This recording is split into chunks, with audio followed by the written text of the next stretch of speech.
Welcome to the Dignity of Women, where we dig deep into the vocation of women in the church in modern times and as an answer to the call for a new evangelization. I'm your host, Kimberly Cook. Joining me today is Vivian Dudro. Vivian has been a senior editor at Ignatius Press for more than 20 years. Prior to that, she wrote for Catholic publications, including the National Catholic Register and Catholic San Francisco. Thank you so much for being here with us today, Vivian. You're welcome. It's my pleasure. So I'm really excited to have Vivian with us because we are talking about an author that is near and dear to both of our hearts, and that is Gertrude von Lefort. The book that we're talking about, The Wedding at Magdeburg, has just recently been translated from the German into English by Ignatius Press. And Vivian and I both read it, and we were very excited to share with each other and with everyone listening our take on the book, what we learned from it, the beautiful writing of von Lefort. And so I am just going to do a brief introduction of what the book was about, and then we're going to get into questions. So The Wedding at Magdeburg is a book originally published in 1938 by Gertrude von Lefort. Its title references an atrocity that occurred during the 30 Years' War, particularly the sack of the German city and Protestant stronghold of Magdeburg in 1631. The imperial army of the Holy Roman Empire attacked the city, which refused to capitulate, resulting in a civilian death toll of 20,000 of an original city population of 25,000. So Vivian, this was a world turned upside down by the Reformation. Can you give us an introduction to, first of all, who Gertrude von Lefort was and why she, as a Catholic, chose to write about this particular atrocity? Well, she was born in 1876 in Germany to a noble military family. Her father was both a baron and a military officer, and they were from French Huguenot extraction, meaning the family generations previously fled France when it was persecuting the Protestant Huguenots. More on this later because there's actually an echo of that in this novel, that whole background. She had a happy childhood, a brilliant, precocious child, and she went to 3 universities, which is absolutely extraordinary for any woman at any time, never mind a woman in the early 1900s. She attended Heidelberg, Marburg, and Berlin. I mean, these are the great universities of Germany. And while she was studying history and philosophy, she was actually living through the rise of modern materialist philosophy, which gave birth to both communism and Nazism. You might notice that The Wedding of Magdeburg was published in 1938. That was the year of the Anschluss, when Hitler invaded Austria. And what's so interesting is that the word Anschluss in German means a joining. And what is the Wedding of Magdeburg but a wedding is a joining? What is the theme of the story? Well, the heart of human dignity is free will, but the purpose of our freedom is to receive the gift of God's love and freely return it. This is the true meaning of faith. Faith not in the sense of belief, but faith in the sense of a trusting reciprocity to God's call and invitation to accept his love.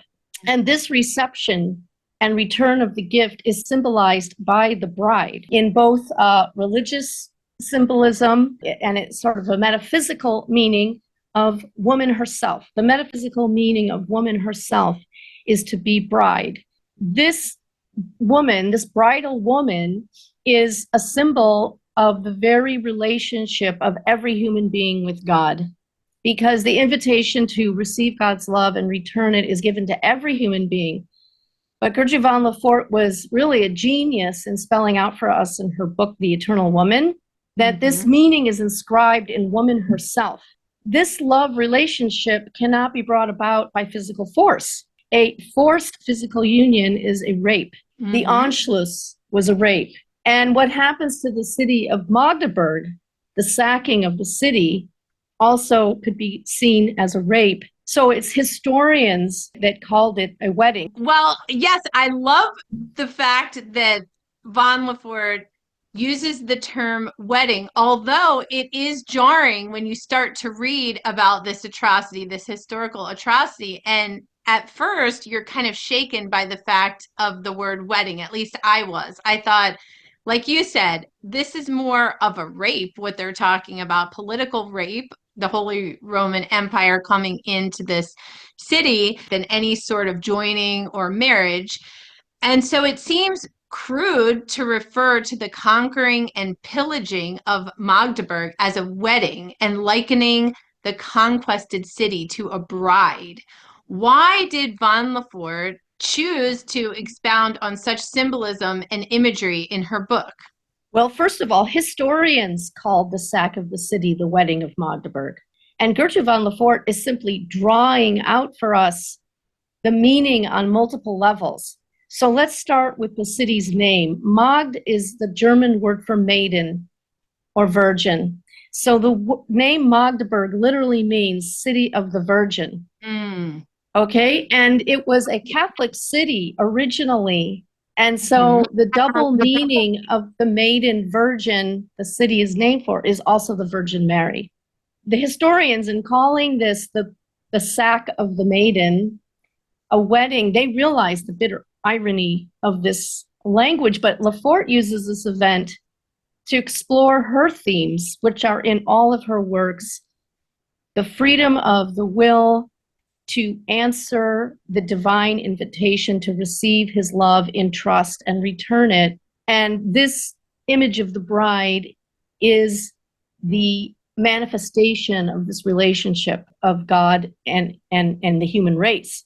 And Lefort sees this operating on all these levels all at once. As I had noted too, there's even a poem that I had found, the German poet J.W. Goethe, who wrote The Destruction of Magdeburg as a poem in 1798, and very much spells out that irony of it being called wedding when in fact it was more of a political rape of the city.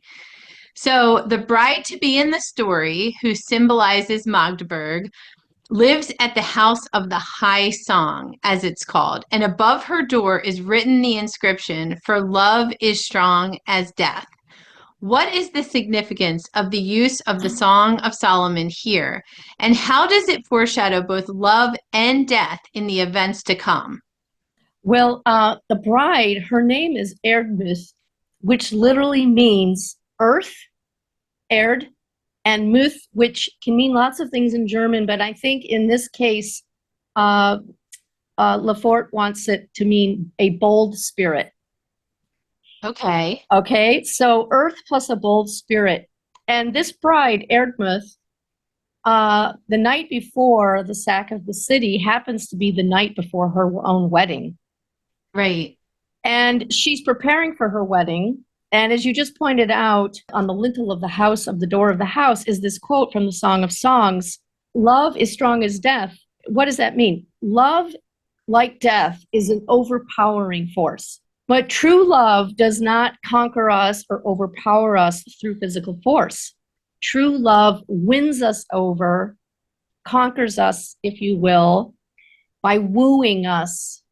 And how does the bridegroom woo his bride to accept him?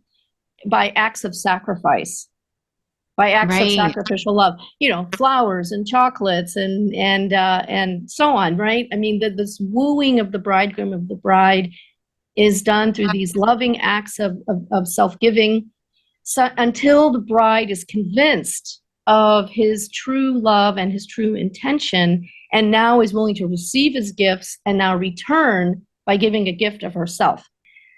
Erdmuth, as we're going to see as the story goes on, she's engaged to a very worthy young man. He's obviously wooed her to the point of her being willing to be engaged.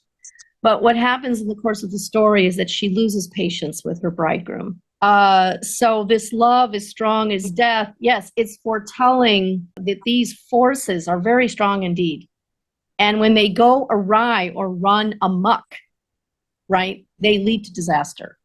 Yes, and that's interesting that you mentioned patience. She loses patience. I thought a lot about that personally when I was reading the book as it went on, especially in the later chapters, especially having read what Pope Francis wrote about this year as the year of hope. And he said that hope is side by side with patience, and that patience is so necessary for us to have the virtue of hope. And for me, when I was reading that and meditating on this year of hope, I had never really considered those two so strongly aligned.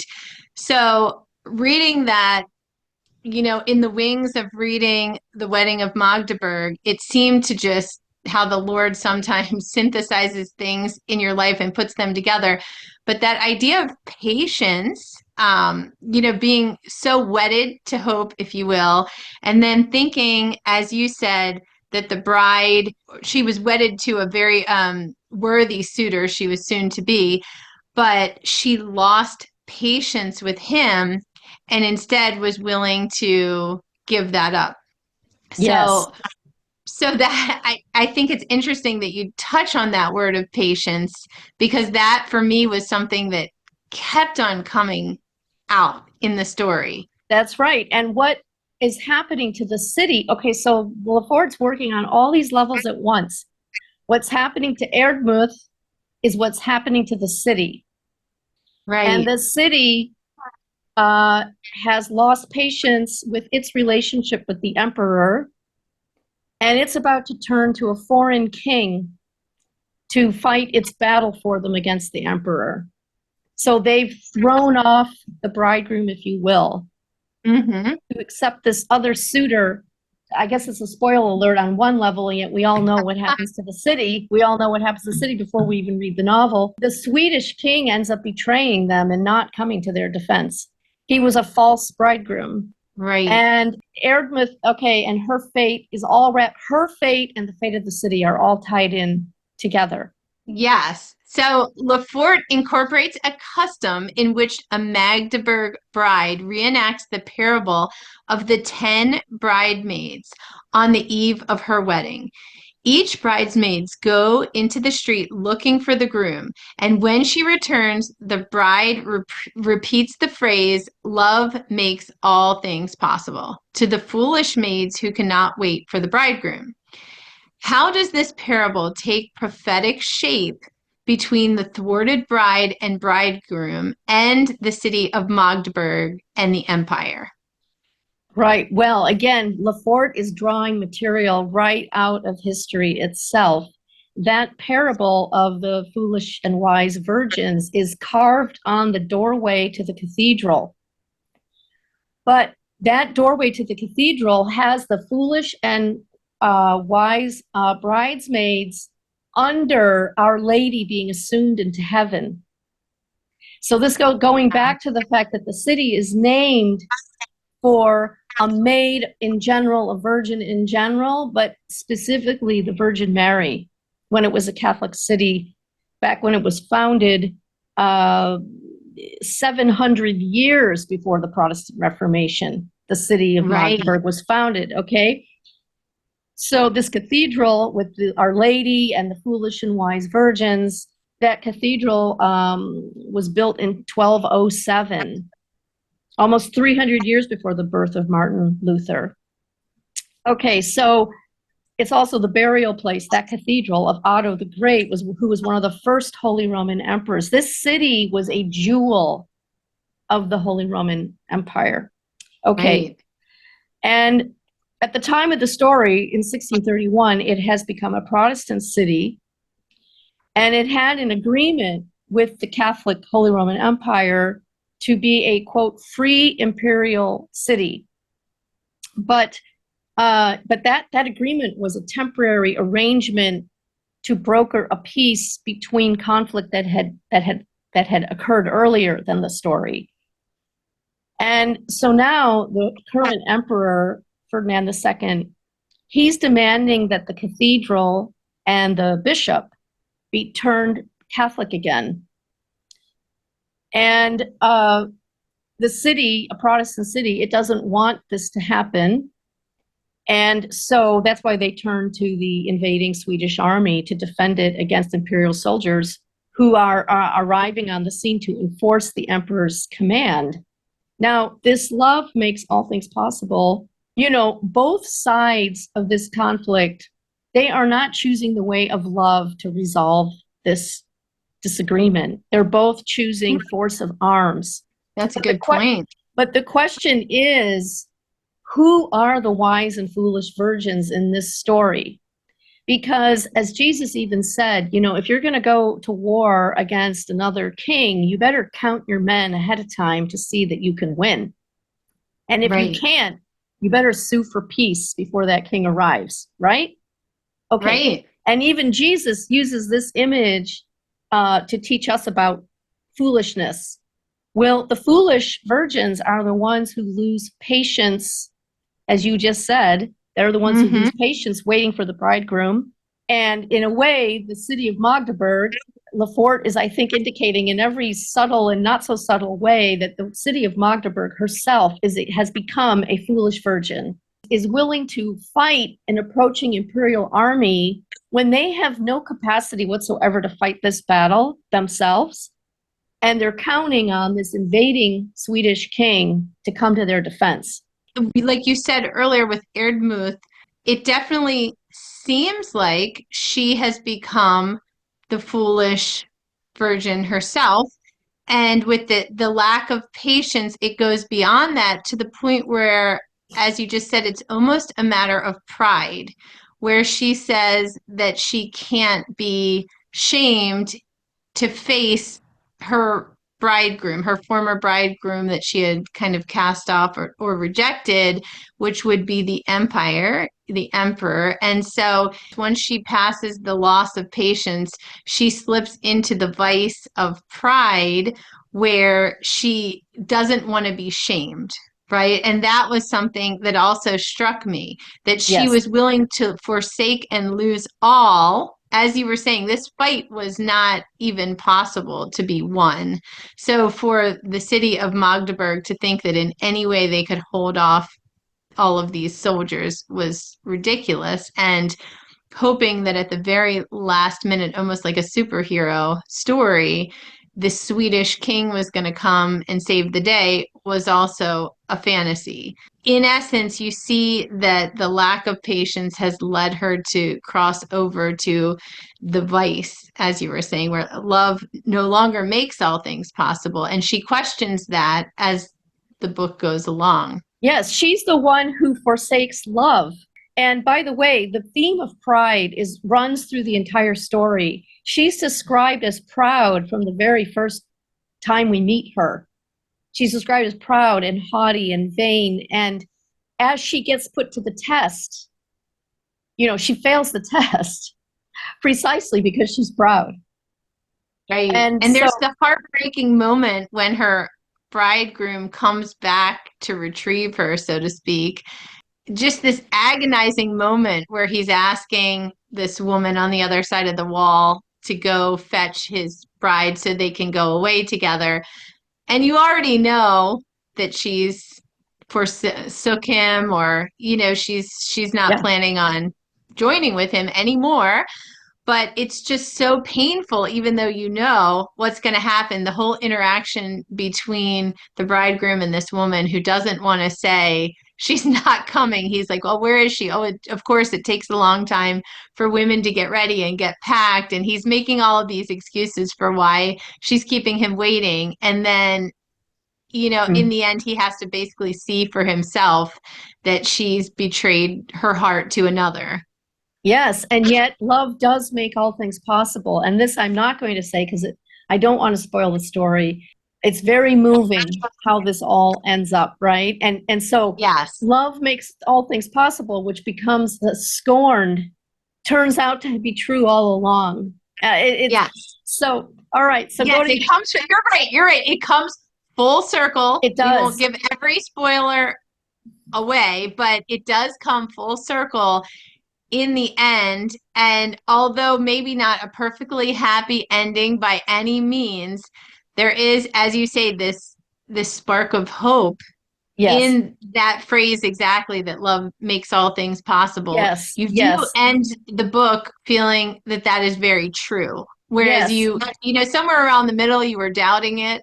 And then it Yeah, comes to full circle at the end to it enforce does. the words of the gospel. Yes. And so now we as we start going deeper into the levels of meaning here, we begin to realize that on the political plane, we have the city and its conflict with the emperor. And then on the personal level within the city, we have Erdmuth and her relationship with her fiance.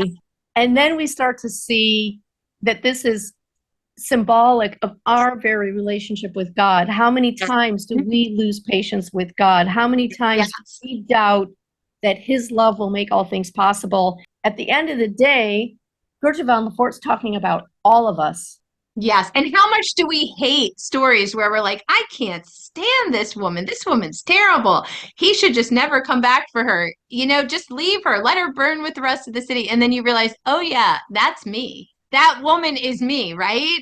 It's the same thing when we read scripture and we're like, oh, why did he choose these 12 men that seem so incompetent? I would have done a better job choosing people and then you realize, oh yeah, each one of those men is each one of us at different points in our life, right? Yep. We wouldn't have been chosen first either if it went on our merit and virtue. That's right.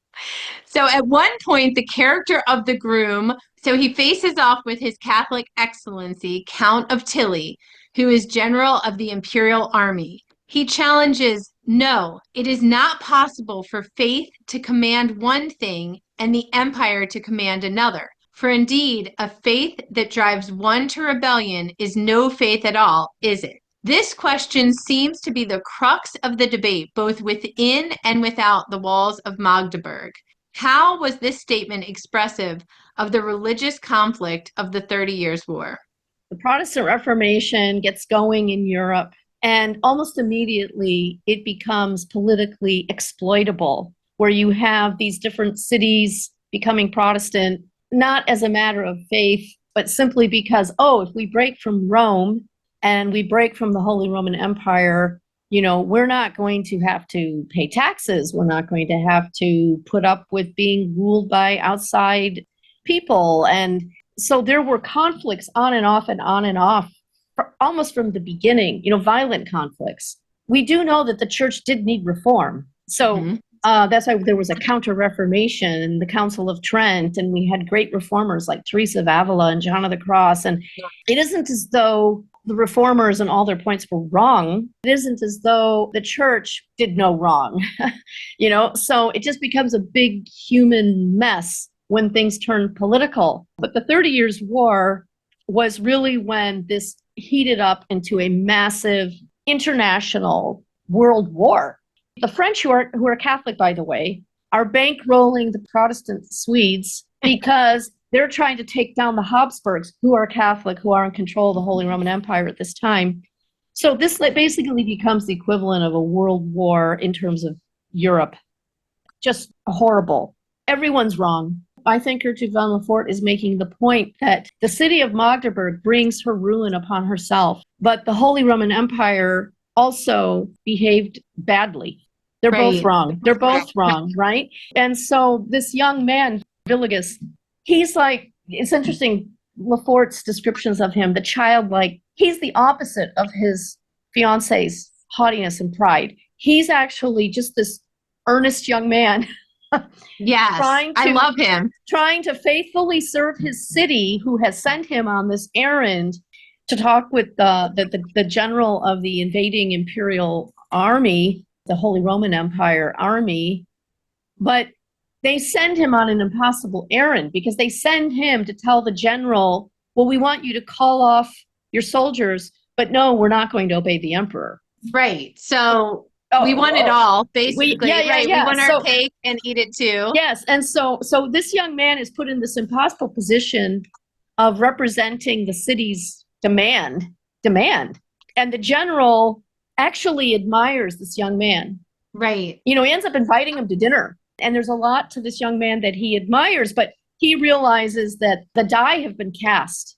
Why? Right. Because the Swedes are on their way. And no, this young man, for all of his earnestness and goodness and humility and everything else, the general is not going to be able to say, yeah, sure, go back and tell the city that we'll just pack up and leave. I like the fact that she does make him earnest about his faith. So he is Protestant and he feels strongly about his faith. And for him, like you said, this isn't really a political attempt. He's just trying to make peace for the sake of saving his city. And he does believe that they should be able to freely practice their faith, which is the Protestant faith. And That's right. that statement was so loaded. He really had the Count almost second guessing himself for the first time. And like you said, by this lowly representative from the city who's coming to speak with him, but he's so earnest. He's really genuine. Yes. And so he is saying, you're asking us to choose between our faith, which he knows that His Catholic Excellency believes also very strongly and earnestly about his own faith, which is the Catholic faith. So here you have two men that are very similar face to face in completely different positions, right? One has all the power and one has no power, but yet they both have such an earnestness about them that they're not really lording that power about them. They're just able to see eye to eye. And so I really like how Lefort made this really good character, very genuine, to be the Protestant representative here. So we could see both sides of it. Yes. We talked about her Protestant background. She did convert to Catholicism. I think it was 1926. So she was already 50 years old when she became a Catholic. So she does understand both sides. Yes. And there's immense amount of mercy. I think that's why she has these eyes of mercy to look at the position of the Protestants. She's able to look back at this event in history and I think to really relate to both sides. Oh, yes, she does. She definitely relates to both sides. And yet she does still see that the city brought ruin upon herself because she was foolish.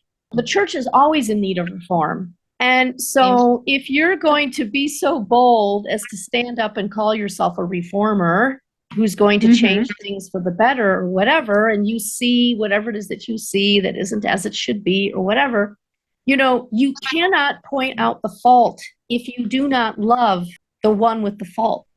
Yes. So as soon as that loss of patience in the other with the fault, that relationship's going to rupture. The true reformers are the ones who persevere, there's that patience again, with the imperfections of the body of Christ, because they have the humility to see the imperfections of themselves. They persevere even through great suffering. Think of St. John of the Cross trying to reform his order. And his brothers, his Carmelite brothers, lock him up in the cellar, beat him, refuse to feed him. These are his own Carmelite brothers in the monastery doing this to him. Now, well, the same thing with St. Francis, rejected by his brothers in the order, and St. Benedict trying to be poisoned by his brothers. So we see that, as you say, but what's common between these men is an immense humility and an awareness of their own faults. And as you said, a love of the other. When we're reading about these things, at least I speak for myself, I'm thinking, oh no, I would have done this. I would have done that. There's no, you think automatically of the retaliation. It's really hard to read those stories and say, I would have just endured it with patience and love. And when I would have come out, I would have forgiven everybody. I mean, those are the stories where we're thinking, wow, I've got a long road ahead to become the John of the Crosses, right? That's right. You're absolutely right. And so this lack of patience and lack of perseverance through suffering and everything, Christians on all sides of these disputes are failing at this. It isn't just the Protestants who are in the wrong or the Catholics who are in the wrong, or no, they're all flailing at living out their Christian faith. But she understood very deeply, Lefort did, that the inner sanctum and conscience of another person cannot be coerced into a religious conviction. If you're going to convince me, you're going to have to woo me. Right. The only thing that's credible is love. So as soon as Christians take up the pen or the sword and think they're going to duke it out with the person they disagree with, it gets ugly. You're right. There is a profound moment in the book when His Catholic Excellency realizes that the Mother of God would prefer to endure the pain of religious division rather than the death and destruction of war. Lefort writes, "For Mary did not triumph with sword in hand. Mary triumphed with the sword in her heart. She achieved victory through the suffering love of her divine Son." That is just such a beautiful, beautiful line. Can you speak to the weight of this revelation that was woven into the narrative? Again, you have to go back to the very beginning that the city is named for the Virgin Mary. Mm-hmm. Tilly himself carries a Marian banner into battle. He's actually a very devout Catholic, but he's an old soldier. This has been his profession his entire life. Like, he's one of these virtuous, bachelor soldier. The bachelor soldier. And this Marian banner that he carries into battle actually has a flaw in it. He is being profoundly shaken that his entire career as a soldier, which is to wield the sword, and here he is devoted to the Blessed Virgin, carries her banner into battle, all the rest. And yet now he's being profoundly shaken at the core of his being that violence does not triumph over the human heart. You might get someone's compliance, but that's not the same thing as winning them over, right? Because victory over what?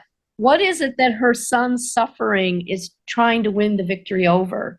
Our sin and rebellion. He's trying to, through this act of supreme love, of pouring out his life for us, he's trying to win us back over. He's trying to woo us back to the Father that we are in rebellion against. Right. It's Hosea all over again, where the husband is wooing this wife who's been, adulterous, and she's wandered and she's strayed. And again, we think, just let her go, Why are you wasting your time? Until we realize, again, that is us. Lefort does a great job through multiple characters, like you said, on multiple levels. And that's why this story is so complex. It's not just here we have a bride and groom who symbolize the city and the empire.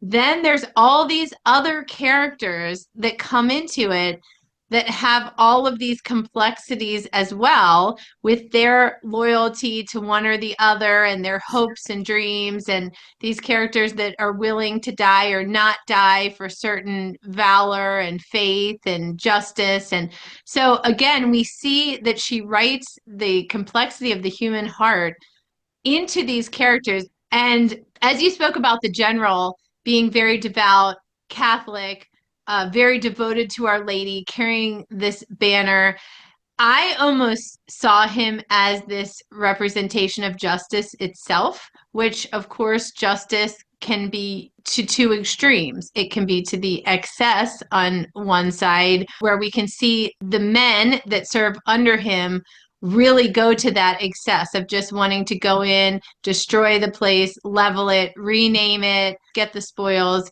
And then you can see the opposite. The general's falling in between of what is justice. And so he makes this phenomenal speech to the groom, who becomes war hungry himself at one point after being rejected by his bride. He says, "Mercy is the concern of him who has power. Mercy is a privilege of the sword, not its foremost and most obvious one, but its finest and its highest. A sword entirely lacking in mercy is a fallen sword, a vain sword." So this lesson of mercy certainly seems to be at odds with the decimation that occurs at Magdeburg. Why does the author seem to redeem General Tilly, who is historically remembered for this atrocity? Well, I think as we have established, Tilly is, in Lefort's telling, a good and honorable man doing his duty as a soldier. He's the general of all of the imperial forces arrayed against the city. And, he would have shown mercy to the city if the city surrendered, right? He's saying here that the only one capable of showing mercy is the one who is, in fact, wielding judgment, like you just said. Think of Lady Justice. She has the scales in one hand, and what does she have raised in the other? A sword. Right. She's blindfolded, meaning she's supposed to be impartial. So that's right. The one who's capable of wielding justice and judgment is the one who can show mercy. I think Lefort makes it very clear that the city has brought this destruction upon herself. Now, as for how awful, you mentioned at the beginning that 20,000 out of 25,000 civilians are killed. That's unbelievable. Either Yeah. directly being killed by the sword or the fire that ensued, and Right. whatever, all the women that were raped and on. I mean, it was absolutely horrible. And one thing to keep in mind here is that at this period in European history, all of these armies hired mercenaries whose Right. pay came from what they pillaged. The spoils, right. The spoils of war is how these men got paid. And they would come from all over. The Swiss were notorious mercenaries that ended up becoming very useful to the Pope, and that's how we got the Swiss Guard. The Croatians are mentioned by Lefort as having served as mercenaries in the imperial army, but also mercenaries also were in the Swedish army as well. This was not a fight about faith or loyalty to city. For them, yes. For them, right. This is, hey man, this is how I make my living. It's interesting, Vivian. I actually, when I was researching some of this, and I happened upon a soldier who was actually there who had written about this at the time. Wow. And he was married. He had his wife and his kids, and they would come along as he would fight across different countrysides in different battles. They would come along in camps. When a city was sacked, they would come along in and help carry out the spoils. And this particular soldier that I was reading about his account, he was wounded at Magdeburg, and he was really upset that he wasn't going to be able to be there to get his fair share when the city fell. His wife actually ran in, and he talks about how scared he was that she wasn't going to come back out because there's just this flames of fire and destruction. But she eventually came out. This is true. This is an honest account, not fictional, of a soldier that was there. It was unbelievable. Wow. And she even brought an older woman to be a servant from the city because she would be useful to the family as a servant. It was mind-blowing to read these accounts. Yes. You got to count the cost before you unleash the hounds of war, or before you invite them to be unleashed upon you. This is not justifying any of these actions at all. This is just to describe that this is what war is. And even if modern warfare, we have professional soldiers who get paid a salary, and so it's a different kind of a thing. But the fact of the matter is that when you unleash men to kill in order to force the other party to do whatever it is you want them to do, who was the general, Civil War general, who said war is hell? It's not an exaggeration. Right. You are unleashing just the worst instincts in men and in women, in the case of the the groupies who went along for the loot. So, right. And believe me, the Swedes are doing the same thing wherever they're going. I think we're supposed to understand just the role of the soldier at this time period and not ascribe to Tilly some kind of special barbarity or awfulness in his case. Right. He's saying, he would have been merciful to the city had they surrendered, but they refused to surrender. And he's simply doing the will of the emperor, which is to punish the city if it doesn't surrender, force it into submission. And that's what war is. War is politics by another means.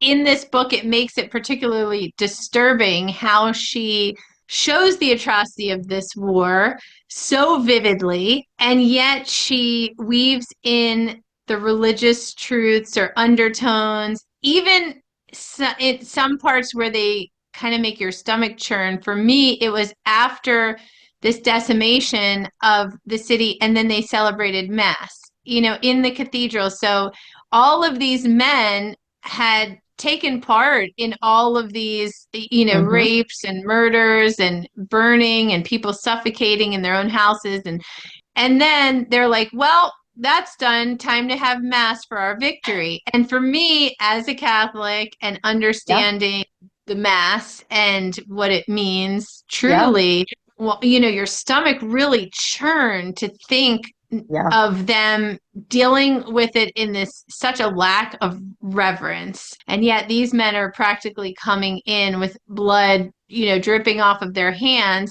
to celebrate the mass and really not seeing anything wrong with what they had done Right. or any need to confess or purify or anything else before coming to the altar. For me, that was really powerful that she put that mass in there. And That, thousands of people from the city fled to the cathedral for shelter and perished right? in that cathedral. Those bodies are still in there, thousands of them. Saying It that. was like an ark. They were seeking to be saved in the belly of the ark.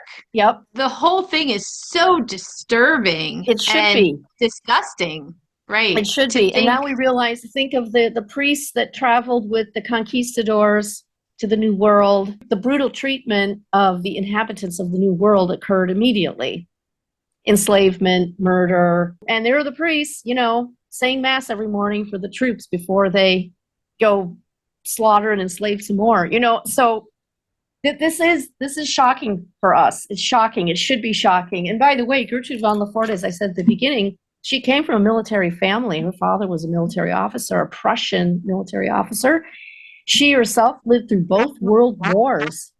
mm-hmm. And at the time that she published, that she wrote this, World War II was just beginning at the instigation of Germany. She does not turn a blind eye to the realities of war. And she doesn't want you to either. Right. And you cannot read this book and turn a blind eye to the realities of this war or any war. Really, it's the images That's that right. stick with you.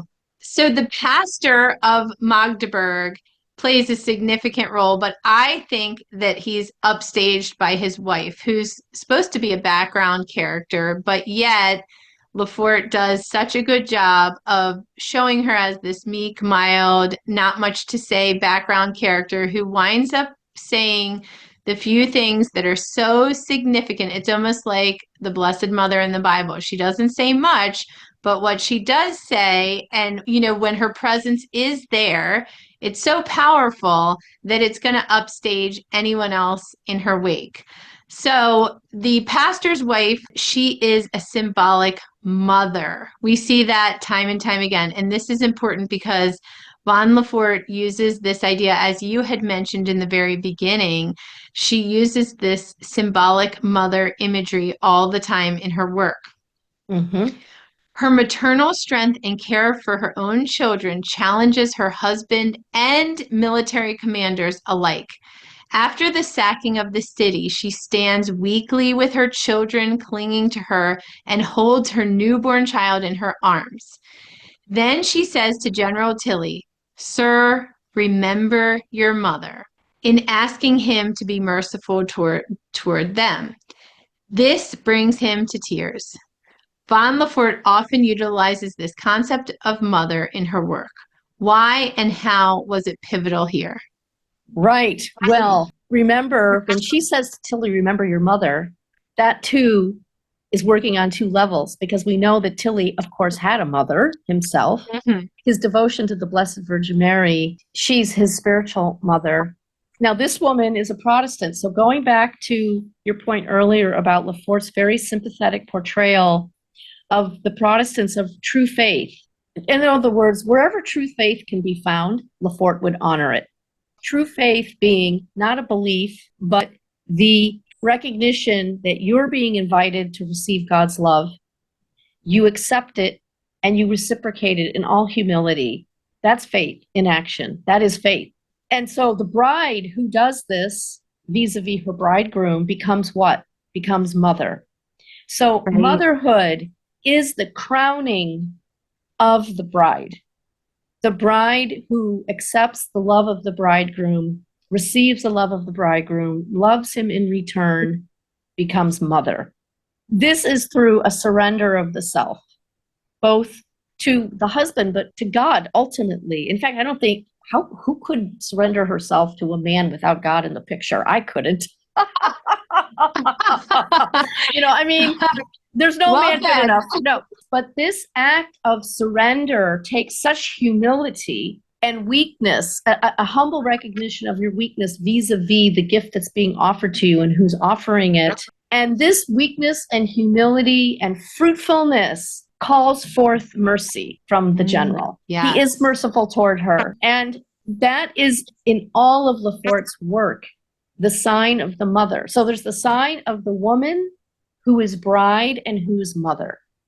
If she permits herself to be a bride, she becomes mother. Even if not on a physical plane, a spiritual plane. We call Mother Teresa of Calcutta mother. She's every bit of a mother, and she was what? The bride of Christ, right? So this sign of the woman, bride, mother is not restricted to biological mothers. It's not even restricted to women in the sense that the soul vis-a-vis God is in this weaker, humble position of receiving and accepting. Mm-hmm. The imagery again, she's weak. She has just given birth in the middle of this war with only her husband there assisting. And, she's almost too weak to stand. She's holding a newborn child, and she has 4 other children clinging to her skirt. So you have, again, this weak image of this woman this mother who's coming to him, demanding mercy, but in the most humble way. But it would be impossible. I mean, you'd have to be a ruthless, cold-hearted snake not to show mercy to this woman, because as you said, she's the reflection of everything. She's the reflection of his own mother and the care that his own mother gave. She's the reflection of the Blessed Mother who he clings to with his standard. And she's the reflection of every soul that needs mercy, especially in this moment of being reduced to extreme weakness and poverty. She's crying out from the maternal soul. So Yes. there's so many levels that this little mother stands for and steps in for. And Lefort plays that up entirely on all levels, which is so beautiful and impactful. It only makes sense that this hardened general would be brought to tears by this little woman at the end of this battle. It's so ironic, but yet it makes so much sense, because after we've kind of lived through it on the pages, I was certainly tearing up to think of how beautiful this imagery was, and this woman standing there. How could you deny her? And then, of course, I thought of Christ on the cross. Behold your mother, right? What he said to John at the foot of the cross. It's just that idea that how can you forget your mother on any of those levels? Your own mother, the Blessed Mother, any woman, or you said beyond that, who's nurtured and cared for you in your weakest moments. Remember them and have mercy. And you mentioned how she upstages her husband. The book begins with her husband. He's in the church. He's in the Cathedral of Magdeburg preparing to give a sermon, and he keeps hearing this voice. He eventually concludes it's the devil, but you and I both know that it's not the devil. It was the Holy Spirit who was trying to get him to come to his senses he was about to preach resistance, rebellion from the pulpit. Here, this voice of the Holy Spirit is warning him what's going to happen to the city if they resist. And he decides not to listen, and he plows right ahead. And Erdmuth, who shows up at the church because the wedding banns are going to be read for her and her fiance, she's described. Now, think of when this is being written during the rise of Nazism in Germany. So we have her described, and the people in the congregation, all the headstrong and impetuous men, the strapping blonde women. Now think of Nazi propaganda, all about power through strength. This is going to be the rise of this superior race that through power and force and strength is going to rule the world. That is the ideology of Nazism that has taken Germany in its grip. And don't you know it, that Lefort is thinking of this propaganda when she describes the headstrong and impetuous men and the strapping blonde women. And over again, Erdmouth is described as so proud and blonde, the fairest and the proudest, on and on and on. In other words, Nazi propaganda said that the blonde, the fair-skinned, the blue-eyed, that this was the superior race, that they should rule over the others. What haughtiness, what pride, what arrogance. And yet all of Germany has been taken by storm by this ideology, and its rebellion is going to be against God himself. And so she sets the story up that the pastor, who is now starting to doubt himself, nope, never mind about that, go full speed ahead, preach rebellion, resistance. He looks out at the congregation and sees all these strong, young, strapping, blonde, and no, we're going to just, tell the emperor where he can throw it. Is that the Christian faith? No. So this is a theme in all of Lefort's work, that St. Paul in 2 Corinthians 12:9, my power is made perfect in weakness. You want to call down the strength and power of God? Then accept your weakness, because it's only going to be a moment of weakness when you ask for his help and mercy. This woman goes to the general in her weakness, something her husband refused to do the day before. Bitter end, right? Until the wife came rushing out to his side. That's right. Saved the day, really. So until the bitter end, he still never really fully got it. That's right. And so listen to this line from page 18. This powerlessness pushed him ever closer, indeed irresistibly close to Christ. It was almost like the powerlessness he felt was the power of Christ himself in disguise, pulling him toward himself. He felt an ineffably intimate longing, henceforth, to embrace the crucified one alone, to persevere, there's that patience, with him faithfully, even in the most difficult trials of faith, to bid a firm farewell to all matters of politics, and to place all help, whatever happens will happen, he thought, in the hands of Almighty God, and say with the Lord Christ, not my will, but thine be done. At the beginning of the story, the Protestant pastor of the formerly Catholic cathedral is being bidden by Christ himself, and he refuses. There's the free will, right? We see the free will, and yet standing beside him is mercy.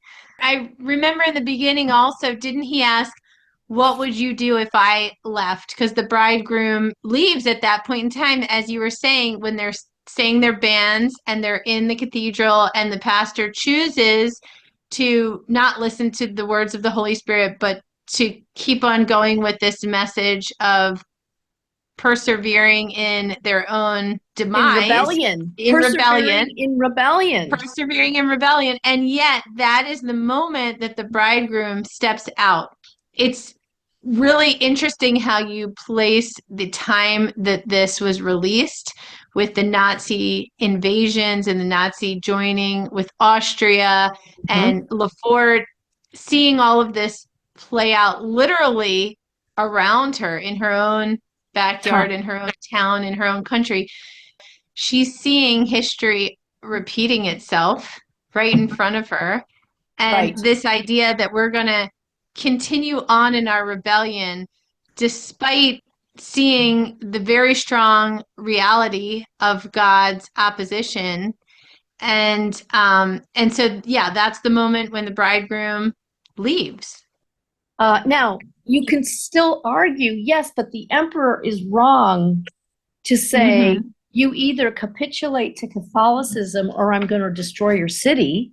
Right? Absolutely. Okay, this is Tilly's realization. Wait, the Virgin Mary doesn't triumph with a sword in her hand, but a sword in her heart. Okay, so you can argue that the emperor is wrong in the way he's making this demand and the way he thinks he's going to enforce it. The result of the 30 Years' War is that the Habsburgs are weakened, and the Holy Roman Empire is irretrievably weakened. It never regains what it once was after the 30 Years' War. So like I said, she's seeing wrong on all sides here, and she has empathy for any character, whatever his denominational affiliation, any character who realizes that to be a Christian means to do God's will and put your trust in God above all else.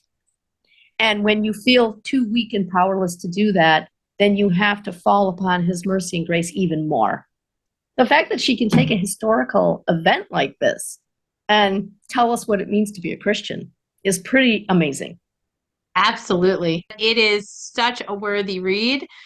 And I think it brings another level of Lefort out into the forefront for me. Many, many deep insights. So this is another one. And I found it interesting that she took it from this historical perspective. Makes sense because she was studying history. But when we go from the Eternal Woman to the Wedding of Magdeburg, we're not surprised to see again those themes of motherhood, of the woman, of might and justice and weakness. And I loved how she wove in the parable of the virgins.